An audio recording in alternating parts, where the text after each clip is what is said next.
the last mute unmute problem. So thank you for staying with us.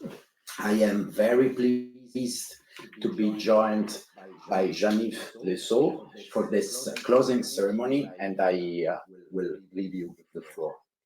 Well, thank you so much, Davide, and thank you very much to Nick also. I've been following in the past 2 days as much as I have been able to your discussions, and I must say it's very difficult to top what has been said, and in particular the quotes and the testimonies and the humanity that ran through, many of the witnesses we had. Is very reassuring, to see so many people from Australia, Brazil, Guinea-Bissau, Japan, I think, Ghana, Lebanon, St. Kitts and Nevis, and Zambia.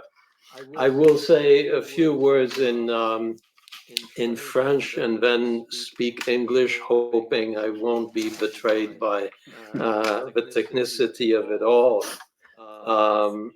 Pour vous dire d'abord que cette citoyenneté I mondiale. just wanted to tell you that this global citizenship is a very important matter for UNESCO, which has been very important for a very long time indeed, since the inception of our organization.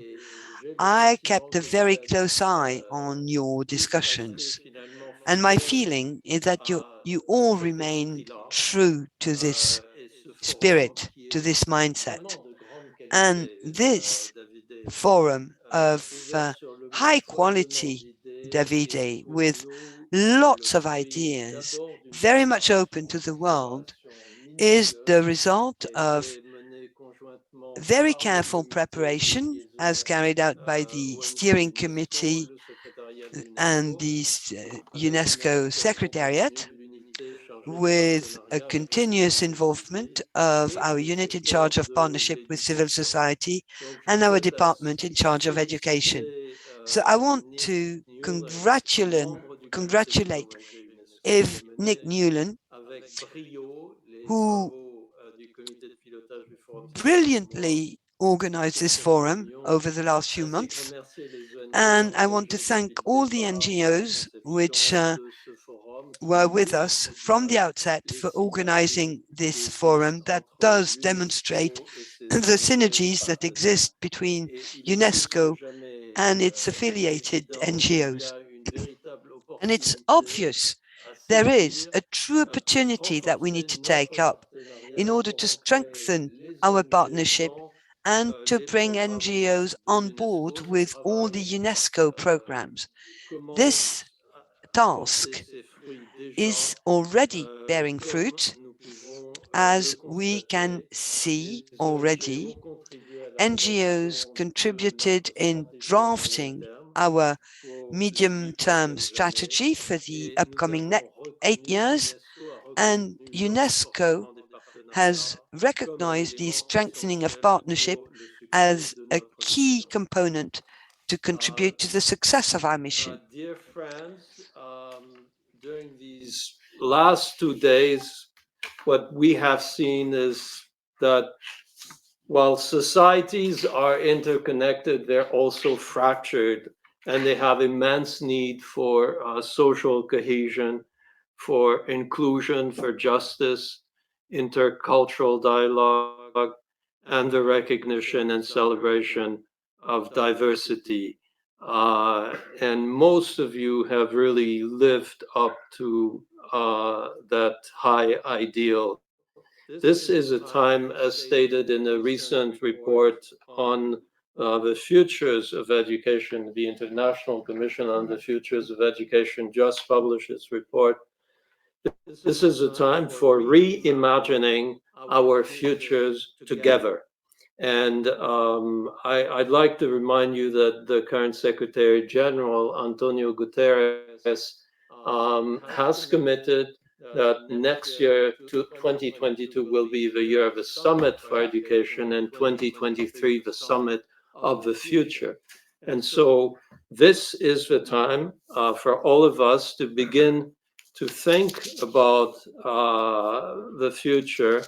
And as pointed out by Rindal Hage, the young panelist from Lebanon, the term for world and people can be one and the same. And it is the spirit that I will remember for this forum. But before closing, let me say that I wish to emphasize this deep convergence between the theme of today, global citizenship, and UNESCO's ideals in at least three ways. The first is that we do feel, each of us, that we're confronted with issues that are bigger than ourselves. They're shared issues. I mean, climate change, the loss of biodiversity, the digital revolution, lack of access to information, just, inclusive, peaceful societies are challenges that we must face together to be responsible global citizens.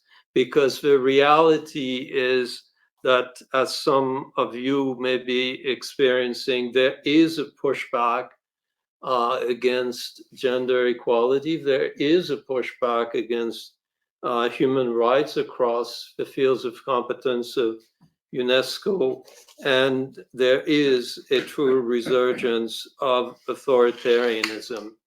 The second is that both global citizenship and UNESCO, in its very foundation, emphasize that human dignity must be based on mutual understanding and respect between people and individuals, leaving no one behind.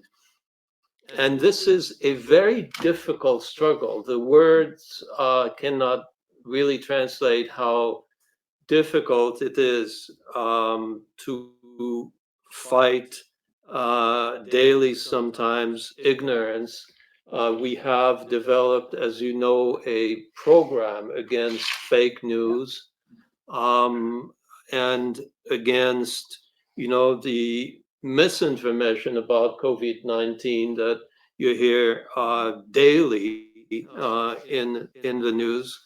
It is a struggle against prejudice, inequalities, against attacks on human dignities and violence. And our heart today goes really to, the Afghan people and Afghan women and all of the other people who worldwide currently suffer from attacks on their lives, their dignity, and their livelihoods. And thirdly, because we're firmly convinced at UNESCO that this global citizenship is not just a mood. It is something of a knowledge. It is based on knowledge. It is based on science. It is based on the knowledge of a diversity of cultures and ways of living together, and therefore it must be based on freedom of expression if ever we wish to have, the opportunity to solve all these challenges that we've been speaking about: saving the planet, sustainable development, peace, and human rights. And we're convinced, and here I speak for the Director General, that civil society has a key role to play in the coming years at UNESCO in this context, to help the organization carry this message and deliver it at the forefront of the issues, and sometimes at the cutting edge of the issues. Recently, the General Conference adopted the first ever standard on artificial intelligence, which is about the ethics of artificial intelligence. Think about it. You know, artificial intelligence, facial recognition, all of these violent exchanges, you know, on social media. The idea of ethics of artificial intelligence has a potential to make the lives of everybody, in particular youth, much better. So I thank you for all of the stories, individual stories in particular, some of them very moving, that have confirmed your engagement and your true belief in this mission. And I would like, in closing, to say that we wish to continue this journey with you. We will continue the journey with Davide, with everybody present here in this room, everybody present online. And as one of you said before I walked into the room, it would be a pity if we didn't follow up on this. You know, when you see these wonderful quotes, when you see these, you know, wonderful people and very concrete examples of contribution in UNESCO's domains of competence, I think we need to be, you know, up to the challenge and find a way of making it visible, readable to everybody. And so I wish that we can think together about a follow-up, Davide. But many, many thanks, and many thanks to all the NGOs that have come and participated in this event. Thank you, Jean-Yves. This, as you said at the beginning, how to top up. Well, I have this role now to try to conclude also the conclusion we have already had. First of all, thank you very much. Taking the last part of what you have said, follow up, yes. NGOs are key, and as you have seen and as you know already, NGOs are there, NGOs are ready. I personally, I am, as I said before, overwhelmed and moved. I really don't know what to say to sum up, but I took some keywords that sometimes are more powerful than a complete speech. And the accent was put in these 2 days in terms and actions like learn, listen, embrace diversity, question, deconstruct concept, challenge stereotypes. And a beautiful one, actually, that we learned just in one panel today was love as political resistance. This is how powerful this can be in the discourse of global citizenship. And I'm overwhelmed by such diverse perspectives and the richness everyone has brought from the participants in the chat, from the NGO voices, from the keynote speakers, and from what you just said, Jean-Yves. As I said at the beginning, NGOs are agents of change for global citizenship. I see NGOs as enablers of global citizenship. And after this, I'm even more convinced about the force that we have, especially the force that we have when we do things together.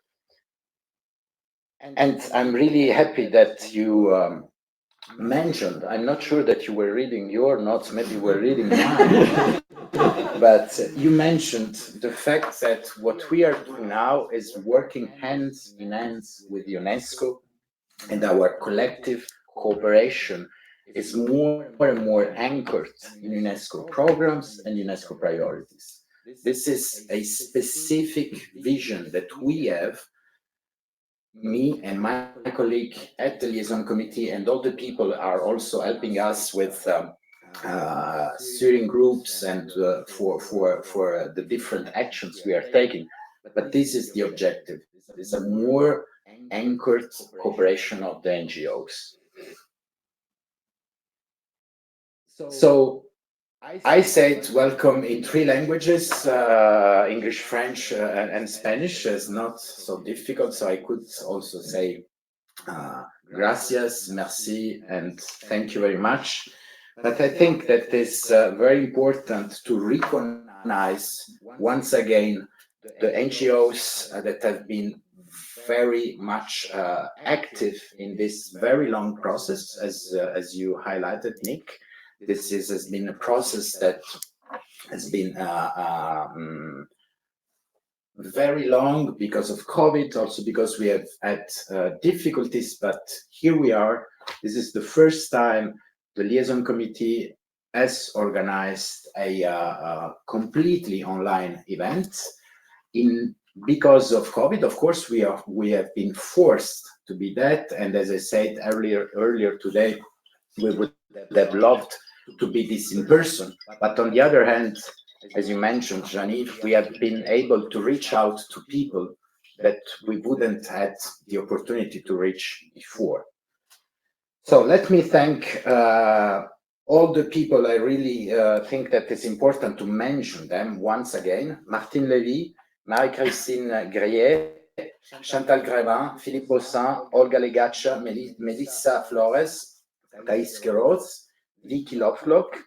These are people, but not only people. These are NGO representatives. They come here, as we all do, representing an NGO that most of the time represent hundreds, if not thousands, if not millions of people worldwide. Thanks to you, to all participants, to all NGOs that have filled the surveys, that have sent the videos, that have actively participated in the chat, online and offline. I really enjoyed the networking session today. I spoke with 2 or 3 people, and it was really nice because even though we are online, it felt like a real human connection. So thank you for having participated in such a number. I think we had more than 200 people in both days from, I don't know, probably we will check later on how many countries we had. I repeat it again, you NGOs, you are the force of our community. We are together because we are a community, and that's why we are strong. A special thanks also to Cecilia Barbieri, Chief of the Section for Global Citizenship and Peace Education, and Joy Spawn from UNESCO Education Sector, the entire team of the Unit for Civil Society Partnership, led by Sabina Colombo, and once again, really all the people involved. Of course, thank you to the technical team at OES. I know that is not easy, or I pretend I know, because for me it's really great what you are doing from somewhere in the world. So really, thank you very much. A special thanks also to all the interpreters. Nick mentioned this today. We had some kind of audio bridge problems that made the work of our interpreters a little bit more heavier than usual. And since we put a lot of importance in makes things accessible, your role has been really crucial, because this is how we reach people, by speaking their language. And of course, last but not least, once again, thank you, Nick Newland, a member of the liaison committee representing one NGO, ACWW. Also, thanks to the NGO for having letting Nick spend so much time and so much effort in this, from the technical support to the chairing of the committee. So at this point, if we would have been all together in one room, we should have, I would have proposed to make an applause, not to us, but to you that are that you have been organizing, but also to all the people following us online. So if you allow me, I would like also to show how it works, the control room, and I'll ask the people that are here just to come here behind us, like if we were having a picture together. Just keep your mask on, and we will finish with a collective applause. Just come here. It's yes. So thank you. So you can see most of the people that you have already seen. Now we are kind of all together, and I can also zoom out. Yes, this looks like a picture. So thank you very much.